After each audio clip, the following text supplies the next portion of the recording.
Galtier a pété un câble et il a voulu se bagarrer avec un fan de l'OM. Et c'est un gamin de 17 ans qui l'a retenu. On va t'expliquer ce qui s'est passé. Ce dimanche, le Paris Saint-Germain s'est rendu chez son rival, l'Olympique de Marseille. Et les Parisiens ont passé une bonne soirée, il faut le dire. 3 contre-attaques, 3 buts. La défense marseillaise leur a laissé des espaces et Mbappé a donc pu se promener. L'attaquant a inscrit 2 buts et délivré une passe décisive à Messi qui lui a pu inscrire un des 3 buts. Voilà, il a fait kiffer le copain quoi. Et Messi il l'a fait kiffer aussi puisque c'est lui qui l'a servi sur ses 2 buts. Ces 2 buts ont permis aux Kicks de rejoindre Cavani en tant que meilleur buteur du PSG avec 200 buts au total chacun. Malgré cette victoire et ces 3 points qui permettent au PSG de prendre le large au classement, Galtier s'est énervé. Il voulait se battre le copain. Une vidéo de lui est devenue virale d'ailleurs. Dans cette vidéo tu peux apercevoir un fan marseillais interpeller le coach des tribunes. Christophe Galtier s'excite, va vers lui et dit « Viens là !» Et le jeune El Shaddai Bichabou ainsi que son staff l'arrêtent. Puis le supporter a lâché « Oh mais pourquoi tant de haine ?» Bah parce que Galtier a trop célébré la victoire selon les Marseillais. Évidemment,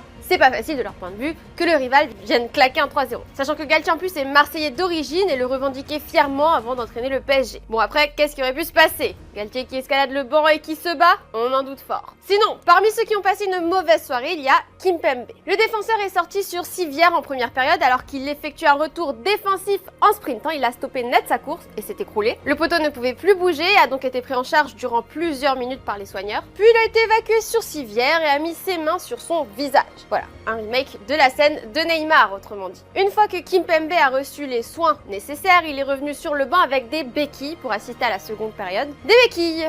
Tiens, c'est pas bon signe ça. Et en effet, selon son coach, on ne le verra plus de la saison. Plus sur le terrain en tout cas, pour changer un peu de la fin de la première partie de la saison d'ailleurs. Kimpembe s'est malheureusement blessé gravement et sera indisponible jusqu'à la fin de la saison. Il a une très grosse douleur au tendon d'Achille. On pense que c'est grave. Mauvaise soirée également pour l'OM, évidemment. Igor Tudor a pris le parti de mettre la même compo qu'en Coupe de France il y a 2 semaines. On rappelle que le PSG et l'OM s'étaient déjà affrontés, mais donc dans une autre compétition, et toujours au Vélodrome. Et bref, le Croate a assumé ses choix de compo. Je ne suis pas déçue de mon équipe, on a perdu. On voulait faire ce qu'on fait d'habitude, mais en face, il y avait une meilleure équipe.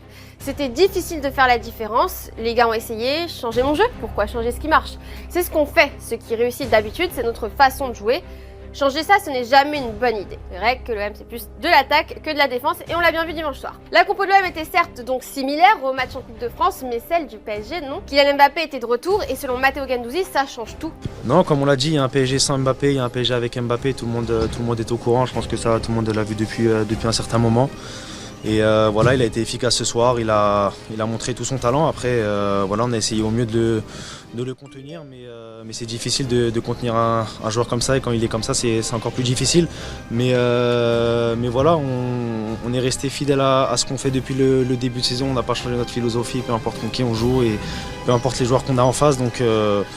Donc voilà, comme je dis, c'est une défaite ce soir, mais on n'est pas abattu du tout, il reste des matchs et des objectifs à aller chercher. Alors selon toi, qui a gâché le match de Marseille et pourquoi Nuno Tavares? Bon, c'est vrai que le Portugais a mis 20 minutes à armer sa frappe alors qu'il se trouvait seul dans la surface en première période face à Donnarumma, un non-but qui peut-être a changé le déroulé du match. Et puis derrière ça, panoplie de duels ratés, d'occasions ratées, donc voilà. Sinon Christophe Galtier peut se rassurer. Nasser ne va pas le virer, ou du moins pas tout de suite. Je suis très heureux, on a fait un grand match ce soir, un grand PSG, j'ai toujours eu confiance en mes joueurs et mon coach. On a vraiment fait un grand match, c'est le PSG, c'est notre niveau, on a gagné avec la manière. On a joué contre un grand Marseille, mais c'est le vrai visage du PSG, il y a beaucoup de positifs. Ce match, ce n'était pas 3 points, mais 6 points. Les matchs ont été très agressifs, c'est aussi une bonne préparation avec Nantes pour la Ligue des Champions. Prochain rendez-vous donc décisif pour le PSG, le match retour face au Bayern en Ligue des Champions le 8 mars prochain.